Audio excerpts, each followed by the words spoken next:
Mayor గురించి చాలా ఊహాగానాలు ఉన్నాయి. ఇది ముఖ్యమంత్రి గారి సొంత జిల్లా.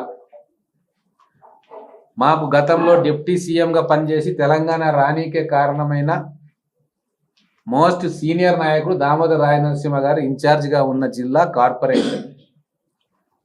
2 మంత్రులు ఈ జిల్లాకు ఉన్నారు. తర్వాత ఇక్కడ సీనియర్ మోస్ట్ నాయకులు 30 ఏళ్ల నుంచి 40 ఏళ్ల నుంచి కాంగ్రెస్ పార్టీ జెండాను మోస్తున్న నాయకులు ఉన్నారు.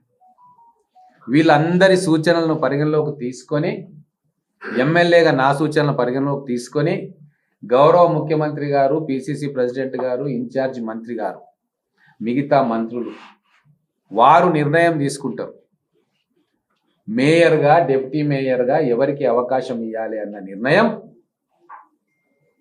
నేను చెప్పిన వీళ్ళందరూ కలిసి తీసుకుంటారు. కాబట్టి ఎటువంటి ఊహాగానాలకు కానీ నేనున్నా నువ్వున్నావని చెప్పి ఇంటర్నల్గా మాట్లాడుకునేదానికి దేనికి కూడా లెజిటిమసీ లేదు. ఇది ముఖ్యమంత్రి గారి స్వయంగా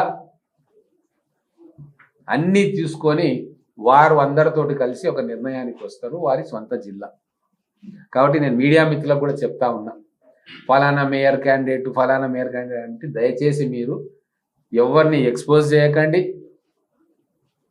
ఉన్న వాస్తవం నేను చెప్తా ఉన్నా. కార్యకర్తలు కూడా ఉట్టిగా మీరు ఎక్స్పోజ్ అయితే అనవసరంగా మీకు నెగిటివ్ మార్కులు వస్తాయి. ఎందుకంటే ఎంతమంది పెద్దలం ఉన్నాం, పార్టీల 30 ఏళ్ళు 40 ఏళ్ళ నుంచి ఉన్న వాళ్ళు కూడా ఉన్నారు. వాళ్ళకు కూడా హక్కు ఉంటుంది వాళ్ళ అభిప్రాయం చెప్పేది.